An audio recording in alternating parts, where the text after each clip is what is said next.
رحم الله من قرأ سورة الفاتحة. صلى الله عليه وسلم.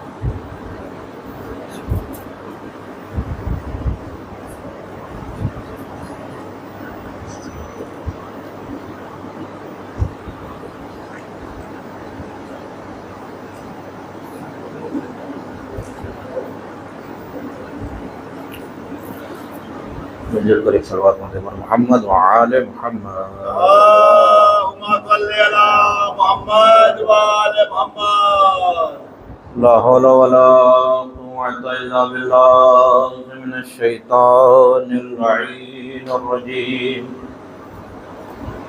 بسم الله الرحمن الرحيم. الحمد لله الذي هدانا لهذا وما كنا لنهتدي لولا أن هدانا الله.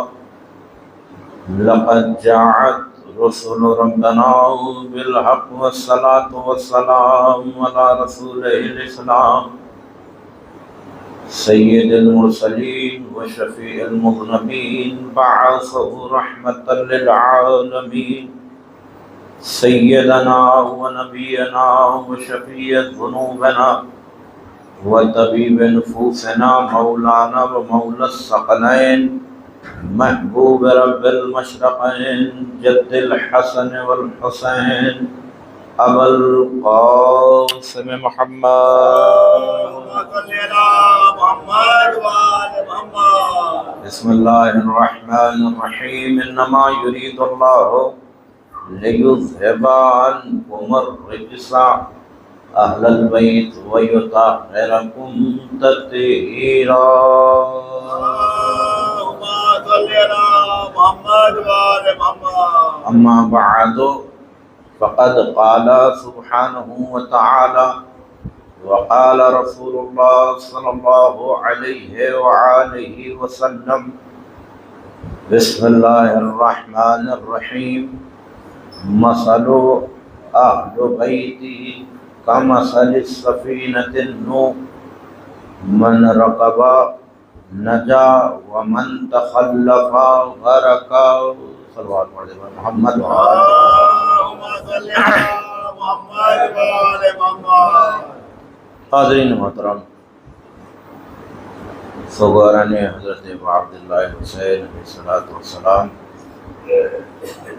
پرساداران جناب شہزادی عالمیان حضرت فاطمہ الزہرا سلام اللہ علیہ. اللهم صل على محمد وآل محمد. خالق کائنات کا شکریہ اور احسان ادا کرتے ہیں کہ اس نے ہمیں اور آپ کو پھر سے اس ماہ عظیمہ میں عبادت عزائے حسین کرنے کی توفیق عطا فرمائی. کہ یاد رکھیے گا کہ وہ اللہ کسی انسان کو جب تک توفیق نہ دے کوئی شے اس سے ہوتی نہیں. ہمارے اور آپ کا سوچنا الگ ہے، اللہ کا سوچنا الگ ہے. یعنی انسان کے لیے لازم و واجب و ضروری ہے کہ سب کچھ ہوتے ہوئے بھی اگر اللہ توفیق نہ دے تو کوئی شے نہیں ہو سکتی. میں دنیاوی مثال اس لیے دوں کہ اسے اسی طریقے سے سمجھا جا سکتا ہے. مال لاکھ پڑا ہو،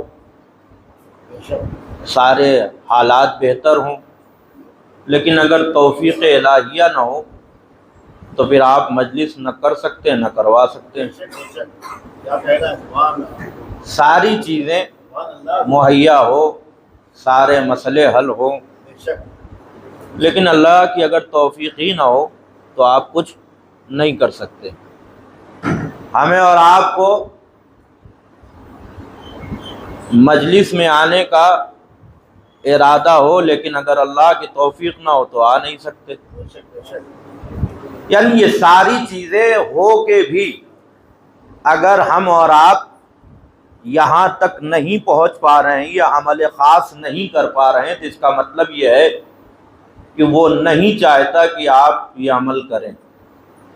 اب میں اس کو تھوڑا الگ انداز میں پیش کروں تو یوں سمجھیے کہ اللہ نہیں چاہتا یہ مسئلہ نہیں، اللہ تو بالکل چاہتا کہ آپ کچھ ایسا کریں کہ جس کے ذریعے سے آپ اپنی دنیا بنا سکیں اور اپنی آخرت سنوار سکیں، لیکن کیا وجہ ہے کہ جو توفیق کی بات آتی ہے تو یہ یاد رکھیے گا، توفیق انہیں ملتی ہے کہ جنہیں اللہ چنتا ہے، جنہیں اللہ چنتا ہے۔ اگر وہ نہ چنے تو یہ یاد رکھیے گا آپ سے کوئی شے ہو نہیں سکتا۔ دنیاوی مثال دوں، آپ میں سے کتنے ایسے ہیں کہ جو اس بات کی گارنٹی لے کے کہہ سکتے ہیں کہ صاحب مجھے شیعہ کے گھر میں ہی پیدا ہونا تھا؟ کوئی کہہ سکتا ہے؟ میں تھوڑا سا اسی انداز میں اس لیے پڑھ رہا ہوں تاکہ آپ تک باتیں جو ہے وہ پہنچیں اور انشاءاللہ کچھ چیزیں یہاں سے لے کر جائیں۔ میری ہمیشہ کی کوشش یہی ہے کہ مجلسوں کا ماحصل اصلاً وہ ہے کہ جو ہمارے دامن نامہ اعمال میں اکٹھا ہو، اور وہی حقیقی مجلس ہوتی ہے۔ باقی تو ساری چیزیں ہم اپنے گھر پہ بھی کھانا کھا لیتے ہیں، اگر یہاں آ کے کھایا تو کیا مسئلہ ہے۔ ایک صلوات پڑھیے بر محمد وآل محمد۔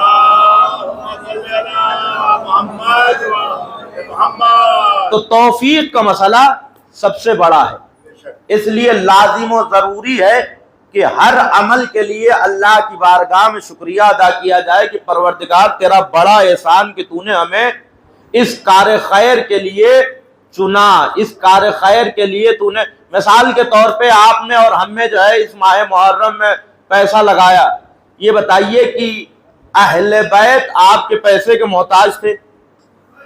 مولا حسین کو آپ کی مجلس چاہیے تھی؟ یا خود جو ہے امام حسین کا عمل کربلا کے میدان میں اس لیے ہوا کہ نہیں صاحب یہ رونا دھونا نہیں ہوگا تب تک اسلامی کیسا پہچانا جائے گا؟ ایسا تو کچھ تھا ہی نہیں۔ تھا کیا؟ تھا یہ کہ جو چیز امام حسین نے کیا وہ اللہ کے لیے کیا۔ کس کے لیے کیا؟ کس کے لیے؟ اللہ کے لیے۔ اللہ کے لیے کیا تو پھر امام حسین کون ہے؟ ہمارے امام ہیں، رہبر ہیں ہمارے، اور ہماری اور آپ کی زندگی جو ہے اسی چیز کو اوپر معمور ہے کہ ہم اتباع امام میں زندگی گزارتے ہیں۔ کس کی زندگی؟ کس کی اتباع میں؟ اتباع امام اور اتباع الہیہ میں۔ تو ہمارا فرض کیا بنتا ہے؟ اب ہمارا فرض یہ بنتا ہے کہ ہم جو کچھ بھی کریں وہ اللہ کے لیے کریں۔ کس کے لیے؟ خالصتاً للہ، اللہ کے لیے کرنا ہے، اور جو چیز اللہ کے لیے کی جائے وہ ہمیشہ باقی رہتی ہے، اور اس کی زندہ مثال ہے امام حسین کی ذات۔ جو اللہ کے لیے کیا جائے وہ ہمیشہ باقی رہتا ہے۔ میں آپ کو نہ زیارتی سفر پہ لے جاؤں نہ سفر کراؤں، اس لیے کہ میں اپنے جو ہے وہ مقصد کے تحت بات کروں گا تو شاید وہ بہت لمبی جائے گی، لیکن ایک مثال دوں۔ آج بھی آپ جائیے دنیا میں اللہ نے ایسے عبرت کے مقام باقی رکھے ہیں۔ مثال کے طور پہ آپ جائیے انشاءاللہ زیارت کریے، نجف سے ہلا جائیے تو آپ کو راستے میں ایک مقام آئے گا، پھر بھی میں کہہ رہا ہوں اپنے آپ کو روک رہا ہوں لیکن بات آگے تو مثالاً عرض کرتا چلوں کہ ایک مقام ہے جسے مقام ولادت جناب ابراہیم کہا جاتا ہے۔ یوٹیوب پہ جائیے سرچ کریے تو اس میں میری کلپ پڑی ہوئی ہے کہ مقام ولادت جناب ابراہیم، نہ کوئی روضہ نہ کوئی قبر نہ کوئی مزار نہ کوئی کچھ نہیں ہے، کیا صرف اور صرف مقام ولادت۔ بغل میں ٹھیک اسی کے ایک بہت بڑا میدان ہے، ایک چٹان ہے کہ جو ڈھائی ہوئی ہے، وہ جگہ کون سی ہے؟ وہ جگہ ہے مقام محل نمرود۔ کیا ہے وہ؟ نمرود کا محل۔ میں مثالاً اس لیے عرض کر رہا ہوں تاکہ یہ بات سمجھ میں آ جائے، تاکہ پھر جو ہے وہ اپنے ہدف تک میں آپ کو پہنچا سکوں۔ محل نمرود، آپ دیکھیے نمرود کا محل نشان تک باقی نہیں ہے، تاریخ ہے اس لیے ہم پتہ کر لے رہے ہیں، لیکن نہ محل ہے نہ کوئی جو ہے وہ بادشاہ ہے نہ کوئی تخت ہے، سب کچھ کھنڈر ہو چکا ہے۔ لیکن مقام ولادت جناب ابراہیم پہ ایک چھوٹا سا ہی صحیح روضہ تعمیر ہے۔ کیا مطلب ہے اس کا؟ اس کا مطلب کیا ہے؟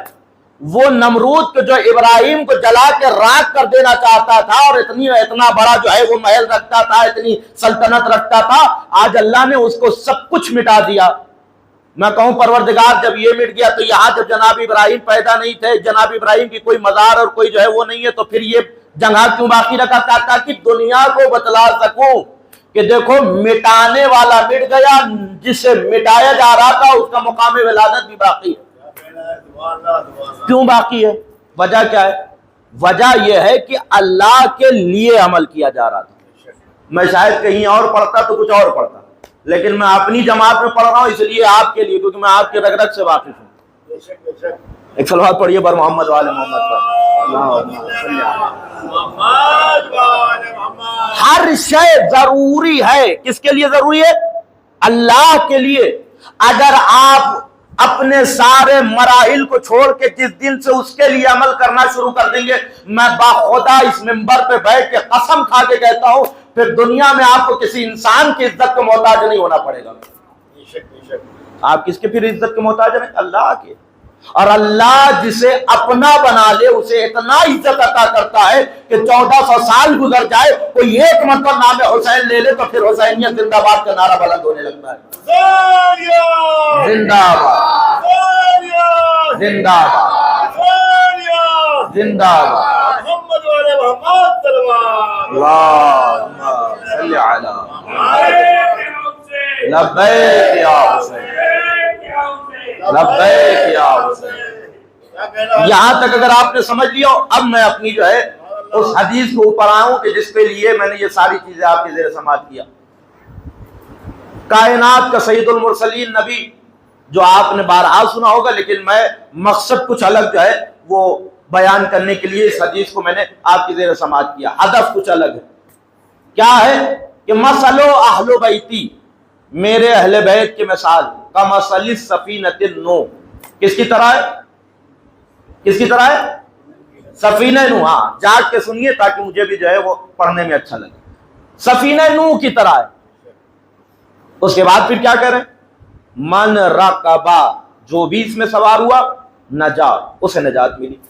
یہ حق ہے، یہاں تک تو واضح ہے، اس میں کوئی شے جو ہے چھپی ہوئی تو نہیں ہے۔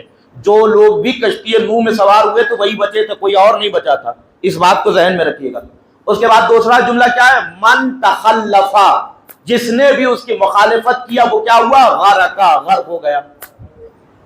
کیا ہوا؟ غرق ہو گیا۔ یہ بتائیے رسول کو کیا مثال نہیں آتی تھی؟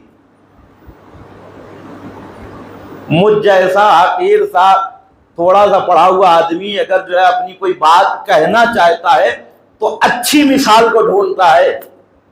کیوں؟ ابھی میں نے ایک بات جو ہے سمجھانے کے لیے کہاں سے آپ کو کہاں لیتے گیا؟ نجف اور ہلا پہنچا دیا۔ تو میرے جیسا انسان اگر اپنی بات کو سمجھانے کے لیے آپ کے سامنے اتنی بہتر مثال دے سکتا ہے تو کیا رسول کو کوئی اور مثال ہی نہیں ملی تھی کہ نہیں میں اپنے اہل بیت کو پہچانواؤں؟ کا کیسے پہچانوانا ہے؟ کا کوئی اچھی مثال دے کے، کچھ ایسا کہ لوگوں کے ذہن میں باقی رہے۔ تو رسول خدا سے سوال کیا، یا رسول اللہ آپ نے یہ مثال کیوں دیا؟ کہ جاؤ اس مثال کے پس پردہ دیکھو، تمہیں سمجھ میں آ جائے گا میں نے یہ مثال کیوں دیا، کیا وجہ تھی کہ میں نے یہ مثال دیا۔ اب پس پردہ دیکھتے ہیں کہ صاحب پس پردہ ہے کیا اس روایت میں؟ مثل اہل بیتی کمثل السفینۃ النوح، میرے اہل بیت کی مثال سفینہ نوح جیسی ہے۔ سفینہ نوح کیا ہے؟ سب سے پہلے یہ سمجھیے نوح کون ہے۔ نوح کا ایک نام تو نوح آپ جانتے ہیں، دوسرا نام آپ میں سے کوئی ہے کہ جو جانتا ہو کہ جناب نوح کا دوسرا نام کیا ہے؟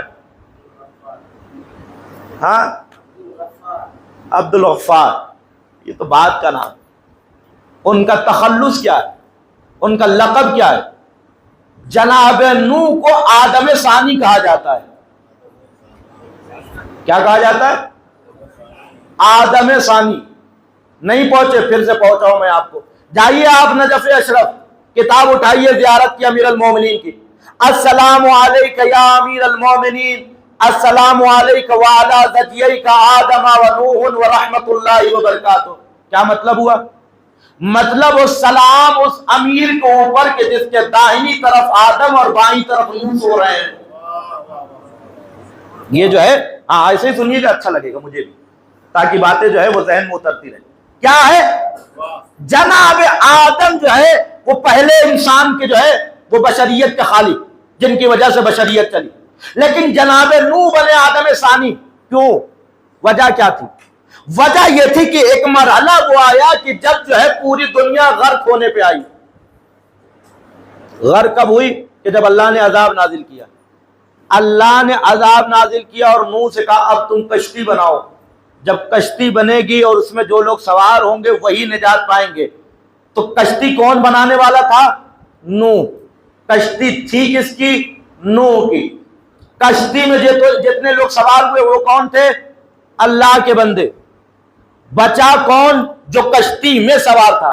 یعنی اس کا مطلب یہ کہ اگر نوح کی کشتی نہ ہوتی تو دنیا غرق ہو جاتی، برباد ہو جاتی، انسانیت نہ بچتی، لیکن اللہ نے جناب نوح کی کشتی کے ذریعے سے انسانیت کو پھر سے بچایا۔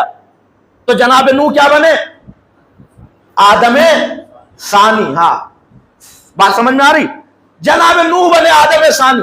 اب پھر رسول کی جو مثال سنیے، مثل اہل بیتی کمثل السفینۃ نوح، میرے اہل بیت کی مثال کشتی نوح جیسی ہے، یعنی کشتی نوح میں جو سوار ہوگا وہی نجات پائے گا۔ نہیں آپ جو ہے صرف مثال سمجھ جائیے، میں سمجھ جاؤں گا پوری مجلس حل ہو گئی۔ میرے اہل بیت کی مثال کیا ہے؟ کشتی نوح جیسی ہے، جو بھی اس کے اندر سوار ہوا وہ کون ہے؟ بچا۔ اب یہ بتائیے سوار ہونے والے کون تھے؟ کیا سب امتی تھے؟ اس میں تو جانور بھی تھے، اس میں الگ الگ طریقے کے لوگ تھے، الگ الگ معیار کی جو ہے وہ خلقت تھی۔ سب کون تھے؟ انسان نہیں تھے، لیکن کر کیا رہے تھے؟ اتباع کر رہے تھے۔ کس کی؟ نوح کی۔ کس کی اتباع کر رہے تھے؟ نوح کی اتباع کر رہے تھے۔ یعنی پتہ یہ چلا کہ جب انسان اس دنیا میں اللہ کے بنائے ہوئے کی اتباع کرے گا، اس کے رہبر کی اتباع کرے گا، تو کبھی غرق نہیں ہو سکتا۔ اب آپ اپنے آپ کو سجدے میں جھکائیے اور اللہ کی بارگاہ میں سجدہ کریے، اے پروردگار تیرا بڑا احسان کہ تو نے جب ایک نوح ایک رہبر کے پیچھے جن لوگوں کو چلایا انہیں غرق نہیں ہونے دیا، تو ہم تو 4 معصومین کی اتباع کرنے والے ہیں۔ ایک سلوات پڑھیے پر محمد و آل محمد۔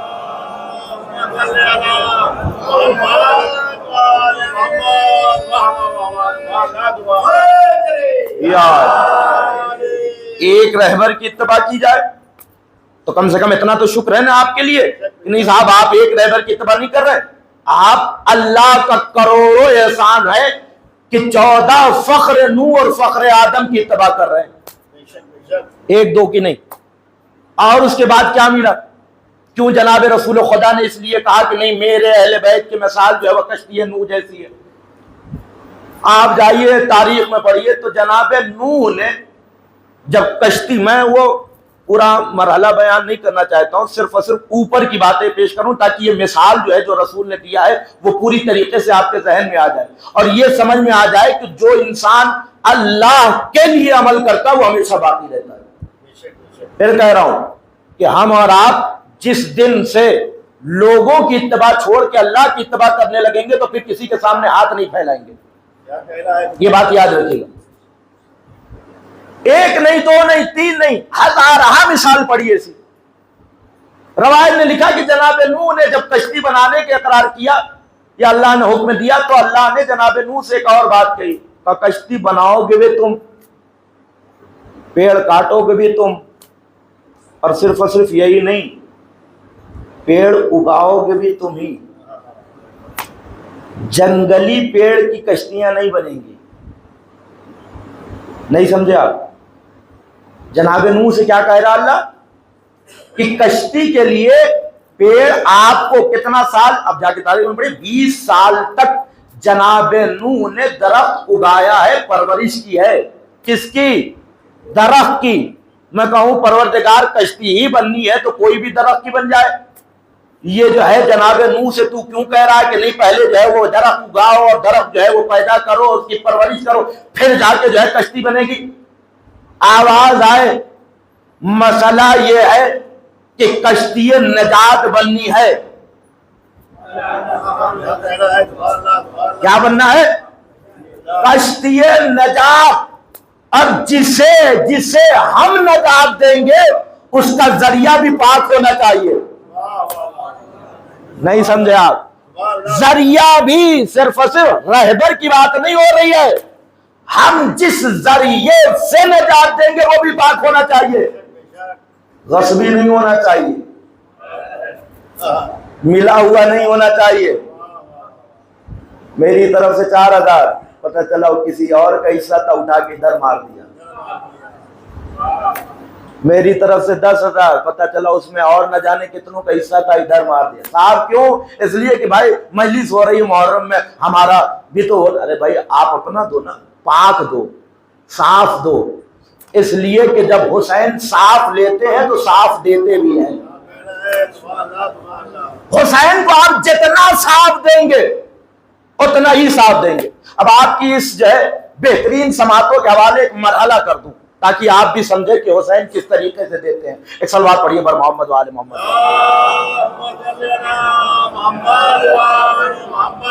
حرم امام کی جب توسیع ہونے لگی، وسعت کیا جانے لگا، بڑھایا جانے لگا، تو ہوا یہ کہ بیچ میں درمیان میں ایک ضعیف کا گھر آ رہا تھا. حرم والے اس کے گھر پہ پہنچ گئے کہ صاحب ایسا ہے کہ یہ گھر ہٹاؤ، ہمیں دے دو. نہیں سر، نہیں دینے والوں. ارے کیسی بات کر رہے ہو؟ کہاں جا رہا؟ کہاں حرم میں جا رہا؟ کہ نہیں دے سکتا. اچھا ٹھیک ہے، کتنا لوگ یہ بتاؤ؟ 10 کروڑ 20 کروڑ کا نہیں، پوری دنیا لا کے اڈیل تو نہیں دوں گا. ٹھیک ہے، چلے گئے. وہ لوگ چلے گئے اور جانے کے بعد اب کیا ہوا؟ 2-3 دن کے بعد اس نے اپنے ٹوٹے اور بوسیدہ مکان کو اس نے ترتیب کرنا شروع کر دیا. کیا کرنا شروع کیا؟ ترتیب کرنا شروع کیا. روغن یہ وہ گرا پڑا جو تھا، میں یقیناً اگر شاید اس مرحلے کو آپ تک پہنچا گیا پورا، تو میں سمجھتا ہوں یہاں سے لے کے وہاں تک کوئی جو ہے وہ خاموش نہیں بیٹھے گا اگر بات اتر گئی دل میں. تو حسین کیا ہے کہ اس نے کیا ہوا؟ رینویٹ کیا. اب انہیں یہ لگا، حرم والوں کو، کہ ایسا لگ رہا ہے کہ صاحب یہ لالچ آ گئی اسے کہ جتنا رینویٹ کروں گا اتنا ہی پیسہ بڑھے گا، جتنا زیادہ اس کو بناؤں گا اتنا ہی پیسہ بڑھے گا. جب پورا رنگ روغن تیار ہو گیا، گھر پھر آئے، کہا صاحب اب دینا ہے، اب تو تمہارا جو مقصد تھا وہ ہم پورا کر دیں گے. کیا تھا؟ کہ تم اس کو اسی لیے تو بڑھا رہے تھے کہ ہم اور اچھا پیسہ دیں گے، تو بتاؤ کتنا دیں گے؟ کہا نہیں دوں گا. کیا کہا؟ نہیں دوں. حرم والے بیچارے پریشان کیا، یار اتنی بڑی بارگاہ میں کوئی اگر دینا ہو کسی کو تو کیوں منع کرے؟ کہا نہیں دوں گا. آپ جاؤ، آپ کو جو کرنا کرو. حرم والے پہنچ گئے. کہاں؟ حرم میں. دوسرے دن یہ اپنا سارا کاغذ پتر سمیٹ کے لے گیا حرم کے اندر، اور لے جانے کے بعد اس نے کہا اب میرا گھر امام حسین کے نام لکھ رہا ہوں. نہیں ابھی بات پہنچی نہیں. کہ اب میں اپنا گھر امام حسین کے نام پہ دے رہا ہوں، قسم اس پروردگار کی اگر آج سے روپیہ بھی دینا تو یہی سوچ کے دینا کہ یہ گھر میں امام حسین کے نام میں رکھ رہا ہوں. تو حرم والوں کا تمہیں معلوم ہے کہ یہ گھر ٹوٹ جانے والا تھا. کیا ہونے والا تھا؟ ٹوٹ جانے والا تھا. پیسہ تمہیں چاہیے نہیں تھا، یہ گھر ٹوٹ جانے والا تھا. اور اس کے بعد پھر تم نے ایک تو گھر نہ دینے کی بات کہی، پھر اس کے بعد اسے اتنا پیسہ لگا کے تیار کیا. جملہ کروڑوں کھربوں اربوں شنکھوں روپے کی کھال بھی لگا دیا جائے تو اس کے جملے کا حق نہیں ادا ہو سکتا. اس نے کہا حقیقت مسئلہ یہ تھا کہ جب مجھے پتا چلا کہ مجھے اپنا گھر حسین کو دے رہا ہے تو پہلی مرتبہ کچھ ایسا ہوا کہ حسین کی بارگاہ میں دینا. تو کہا میں نے اپنے گھر کو سجایا سوارا کیونکہ مجھے اپنا گھر حسین کو دینا تھا.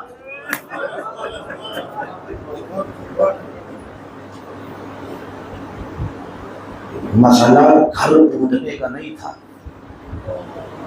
مسئلہ یہ تھا کس کی بارگاہ میں جا رہا ہے. کسے دینا ہے وہ بہت اعلیٰ ہے. یہ ٹوٹا ہوا گھر دیں گے نہیں، اسے سجاؤ، اسے سنوارو، اس کے بعد مولا حسین کو دیں گے. کم سے کم یہ تو کہ مولا یہ دستے ادب جوڑ کے کہہ مولا کچھ آپ کی بارگاہ میں دوں تو ایسا دوں.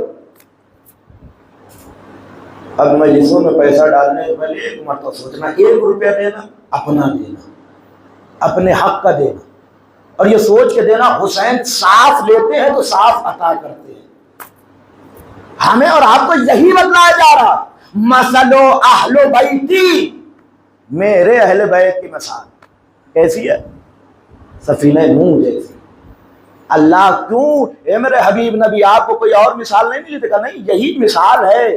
اس کے ذریعے سے سمجھو. میں نے حقیقت میں سمجھ رہا ہوں کہ میری مجلس کا حق ادا ہو گیا. اب اس کے دادا اگر آگے کچھ بھی نہ پڑھوں تو یہ محرم 10ویں امام حسین کے لیے کافی ہے جملہ کہ امام حسین کی بارگاہ میں جب دینے کی بات آئے تو اس طریقے سے دیا جاتا ہے.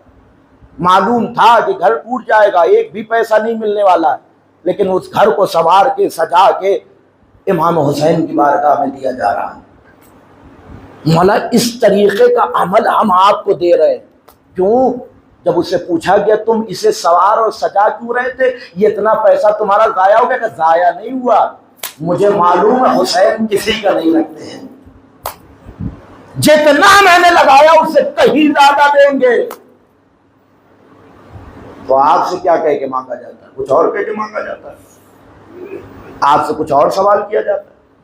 آپ سے بھی تو یہی کہا جاتا ہے حسین کو دینا ہے. آپ کسی جماعت میں نہ دیجیے، جماعت والوں کو نہ دیجیے، آپ کو حسین کو دینا ہے. اور یہ یاد رکھے گا حسین کسی کا نہیں رکھتے ہیں. پھر کہوں توفیق نہ ہونا تو کروڑوں روپیہ بھی بیکار ہے. آپ کے پاس لاکھوں اربوں شنکھوں روپیہ ہو کوئی مطلب نہیں ہے اگر حسین آپ کو نہ چنے. اس لیے کہ آپ کے پیسے کے اندر اتنی طاقت نہیں ہو، حسین کے چننے کے اندر بڑی طاقت.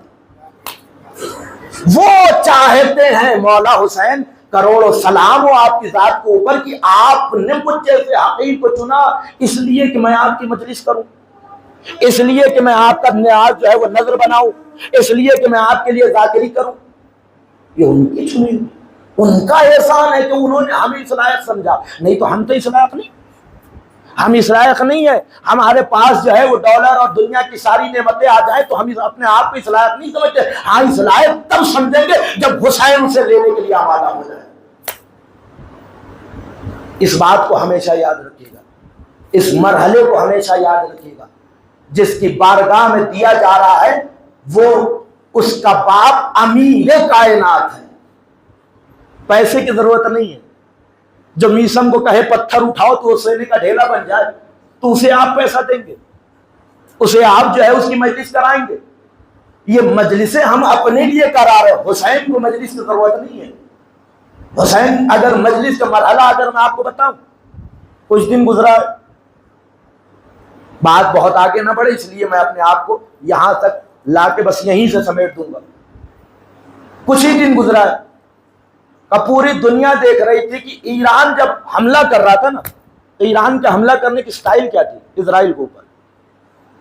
اب سنیے، ایران جب حملہ کر رہا تھا تو ایران کے حملہ کرنے کا طور اور طریقہ یہ تھا کہ ایران پہلے ایک ڈرون بھیجتا تھا، اس کے پیچھے ایک میزائل بھیجتا تھا. اسرائیل پہلے اس ڈرون کو جو ہے وہ اپنے رڈار میں لیتی تھی، اسے گرانے کی کوشش کرتی تھی، اس کے پیچھے میزائل جاتی تھی، اسے جو جب تک یہ ڈرون اور میزائل کا مرحلہ حل ہوتا تھا پیچھے سے ایک بلاسٹ بھیجتی تھی.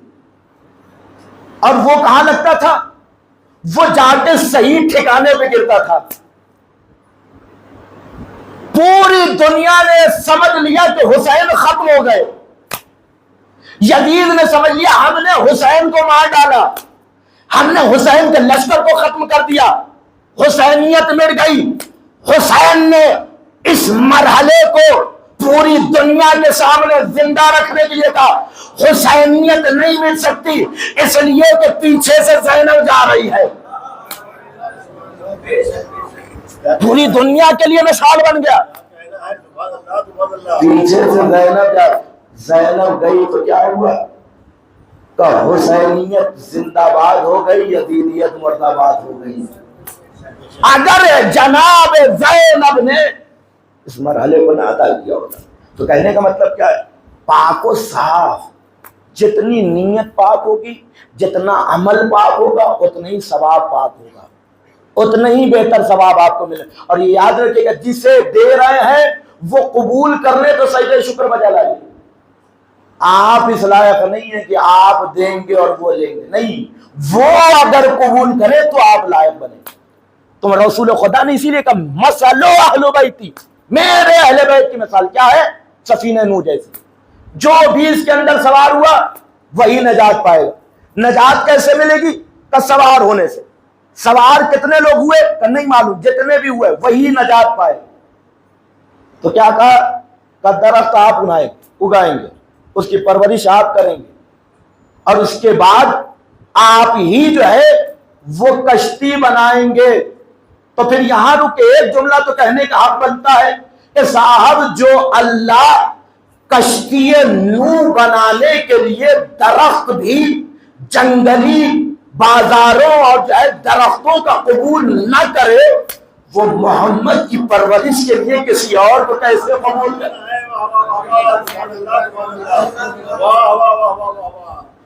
نہیں، میں مثال دے رہا ہوں، میں کوئی مجلس نہیں پڑھ رہا، صرف اور صرف مثالاً آپ کے زیر سماعت جو ہے وہ جملہ رکھنے کی کوشش کر رہا ہوں۔ جو اللہ اتنا انتظام کرے وہ محمد جیسے ناجی کو کسی اور کے یہاں دے دے گا، کسی کافر کے یہاں پرورش دلائے گا۔ ارے وہ تو پیڑوں کو بھی قبول نہیں کرتا کہ وہ بھی چاہیے تو نسلی چاہیے، غیر نسلی نہیں چاہیے۔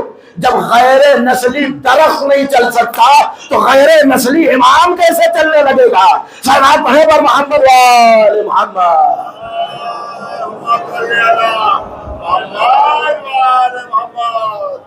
کیا ہے مسئلہ؟ کیوں رسول کہہ رہے ہیں مسئلہ اہل بیتی، میرے اہل بیت کی مثال کا مسئلہ سفینہ نوح۔ ایک مثال، ایک مرحلہ یہ۔ دوسرا مرحلہ کیا ہے؟ میرے اہل بیت کی مثال کیا ہے؟ سفینہ نوح جیسے۔ کتنے لوگ بچے؟ جو لوگ سوار ہوئے۔ اچھا، جو بچنے والے تھے سب جناب نوح کے تھے، اور جو غرق ہونے والے تھے ان میں سے کوئی جناب نوح کا نہیں تھا؟ ایسا تو نہیں تھا نا، خود نبی کا بیٹا ہی تھا جو غرق ہو رہا تھا۔ جواباً پلٹ کے کہا یا اللہ کم سے کم اسے تو بچا لے۔ کہ نہیں، لیس من اہلی، یہ تمہارے اہل میں سے نہیں ہے۔ اے پروردگار، پیدا ہوا ہے نبی کے گھر میں، کم سے کم اسی کی لاج رکھ لے گا۔ نہیں، لیس من اہلی، یہ تمہارے گھر میں سے نہیں ہے، تمہارے گھر میں سے نہیں ہے۔ یعنی پتہ یہ چل ہی گیا کہ چاہے دنیا کتنا ہی کیوں نہ رسول کے گھر میں آ کے اٹیچ ہو جائے، رسول کے گھر میں نہیں ہے۔ میں تو ایسا سمجھ رہا ہوں کہ یقین جانیے یہ مثال نہیں ہے، یہ سارے مرحلوں کا ایک ہی حل ہے۔ لیس من اہلی، یہ تمہارے اہل میں سے نہیں ہے۔ کیوں؟ اس لیے کہ اس نے تمہاری اتباع نہیں کیا۔ تو اگر نبی کی اتباع نبی کا بیٹا نہ کرے تو وہ لیس من اہلی کھول سکتا ہے، تو پھر اہل و غیروں کی بات ہی جانے دو۔ پھر پوچھنا ہی نہیں کس نے کیا کس نے نہیں کیا، پھر تو بس ایک ہی چیز دیکھنا ہے نا۔ ہم نے کہا نا کہ مثال جو ہے وہ اللہ نے پہلے ہی جو ہے وہ سیدھی لکیر کھینچ رکھی ہے۔ آپ کو کہیں جانے کی ضرورت نہیں ہے، کہیں پتہ کرنے کی ضرورت نہیں ہے، آپ اس لکیر کے فقیر بنے رہیے، ساری چیزیں حل ہوتی رہیں گی۔ لکیر کیا ہے؟ اول دن سے اس نے کھینچی۔ پوری دنیا کہہ رہی کہ شیعہ کہتے ہیں کہ صاحب نماز نہیں پڑھیں گے اور روزہ نہیں رکھیں گے تب بھی جو ہے ہم جنت میں چلے جائیں گے۔ اصلاً مسئلہ ہی جھوٹ ہے یہ، لیکن پھر بھی یہ بات واضح ہے کہ نماز اہمیت نہیں رکھتی، روزہ اہمیت نہیں رکھتا، حج اہمیت نہیں رکھتا، عبادت الہیہ اہمیت نہیں رکھتی اگر اللہ کی اتباع نہ کی گئی ہو۔ مجلسیں سنتے رہتے ماشاءاللہ آپ لوگ۔ یہ بتائیے کہ شیطان نے کتنے سال عبادت کیا تھا؟ ایسے ہی آپ سنیے تو مجھے بھی اچھا لگے۔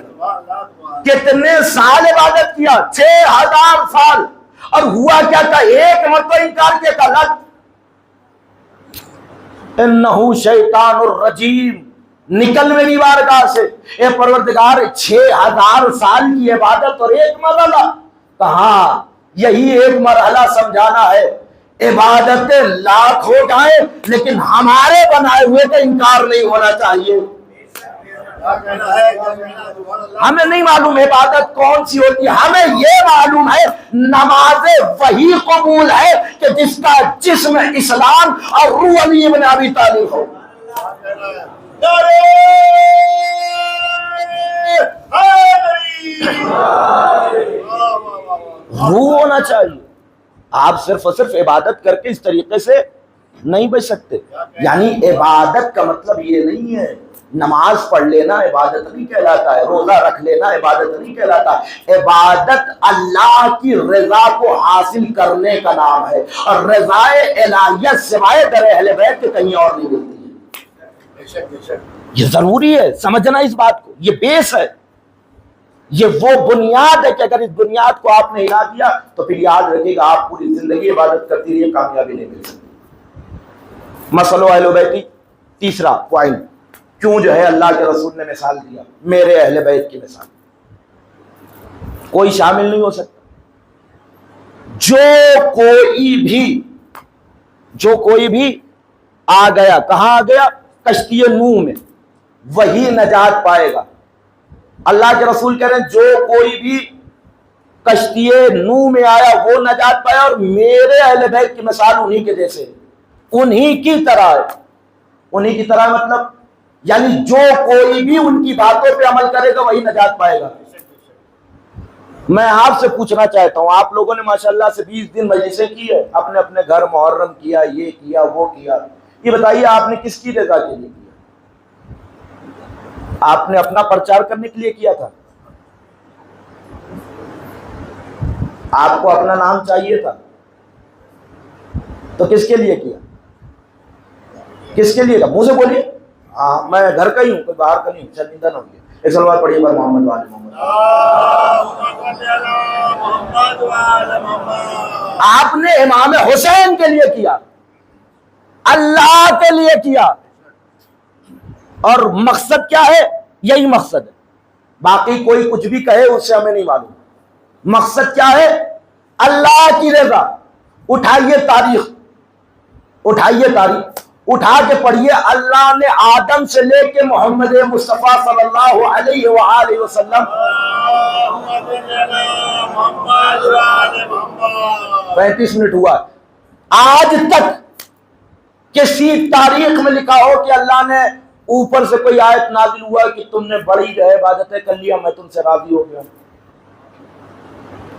یہاں تک کہ جناب رسول خدا سے یہ کہا ہے میرے حبیب آپ کم نمازیں پڑھا کریے، تھوڑا آرام کر لیا کریے، لیکن یہ آیت نہیں آئی کہ میں آپ سے راضی ہو گیا.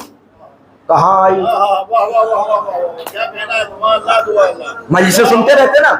کہاں آیت آئی؟ یا ایتھا النفس المطمئنہ ارجعی الی ربک راضیۃ مرضیہ.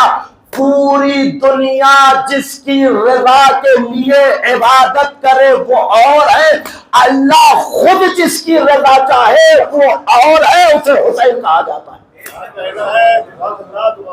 آپ کس کے لیے کر رہے تھے مجلس؟ کس کے لیے؟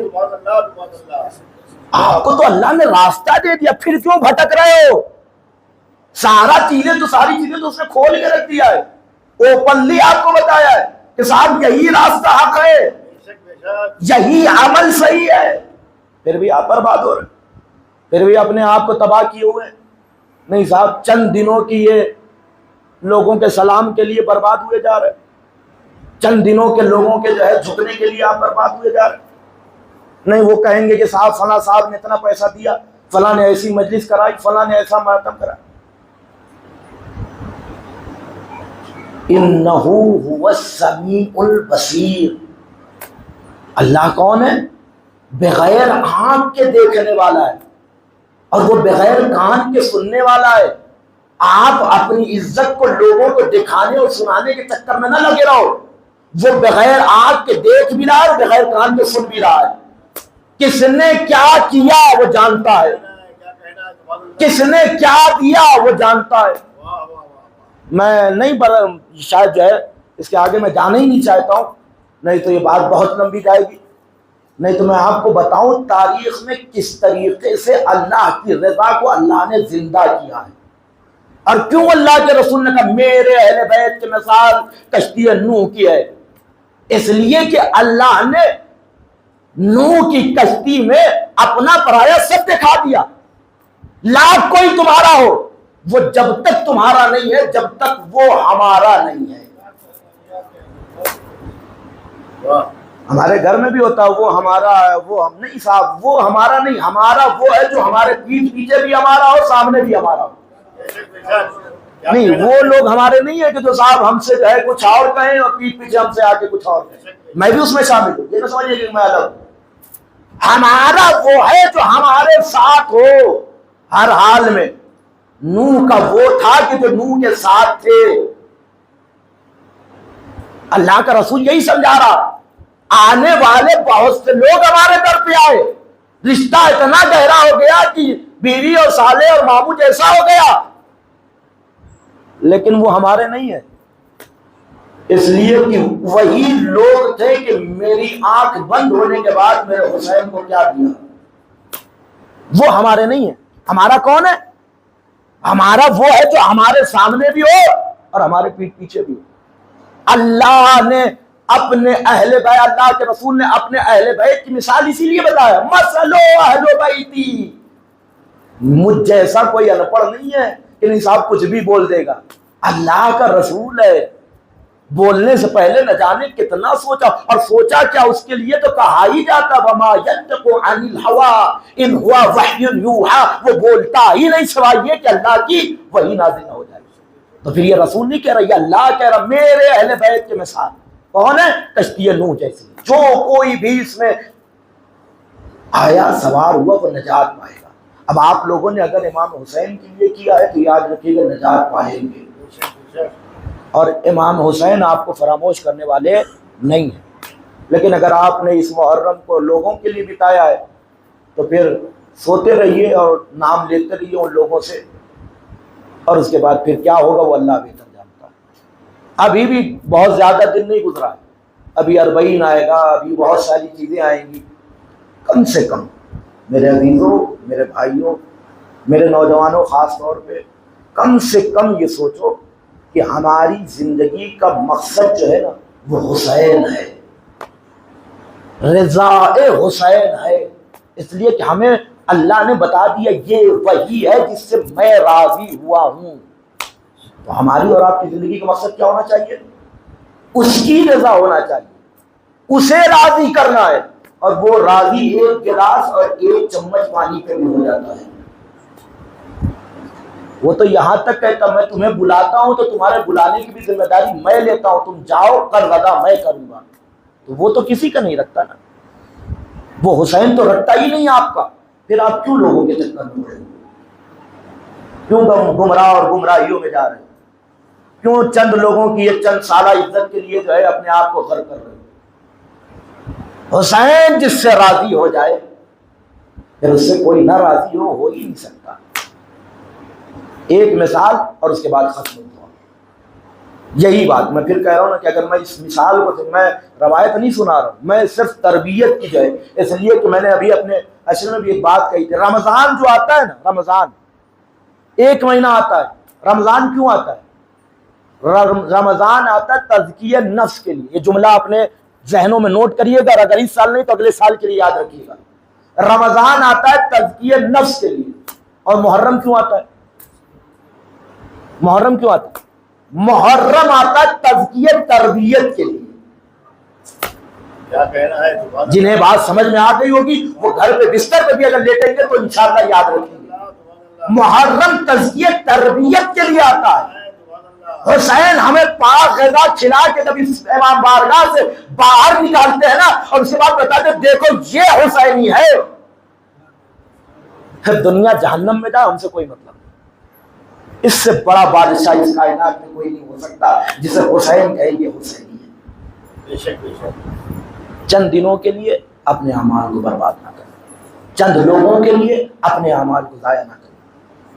اللہ دیکھ رہا ہے، حسین دیکھ رہے ہیں، اور جب وہ دیں گے نا تب یہی لوگ آپ کے در پہ خود آ کے جھک کے سلام کریں گے۔ السلام علیکم. کہا کیوں؟ کیسی آپ پہلے ایسے نہیں تھے اب ایسے ہو گئے. تو کیا انہوں نے دیا تھا؟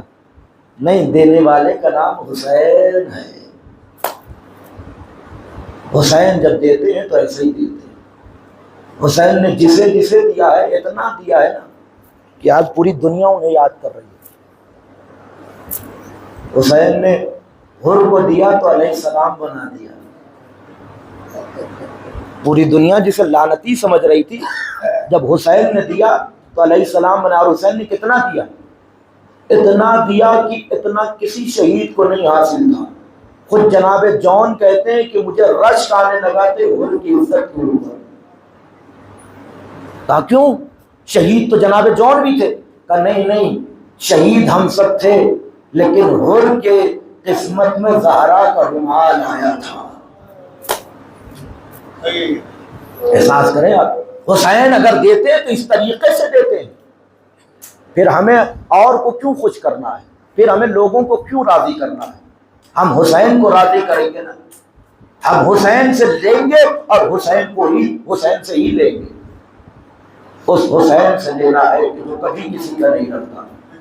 اس حسین سے لینا ہے کہ جس نے ہمیشہ لوگوں کو دیا ہے، یہاں تک کہ کہا ہے کہ جاؤ تم میں سے جو جانا چاہتا چلا جائے. روز محشر میں تم سب کی گواہی دوں گا. روز محشر تم سب کو میں بخشوا دوں گا. کیا انہیں نہیں معلوم تھا کل مرنا ہے ہمیں؟ پھر یہ تلواروں کو جو ہے اپنی گردنوں پہ رکھ کے، جب یہاں سارا مسئلہ ہی حل ہو گیا تھا، جب معلوم ہو گیا تھا حسین ہم سب کی بخشش کر دیں گے، تب تو ہمیں چلے ہی جانا چاہیے تھا. لیکن معلوم تھا حسین کی بارگاہ میں مر جانے سے زیادہ آتا کسی اور چیز میں نہیں.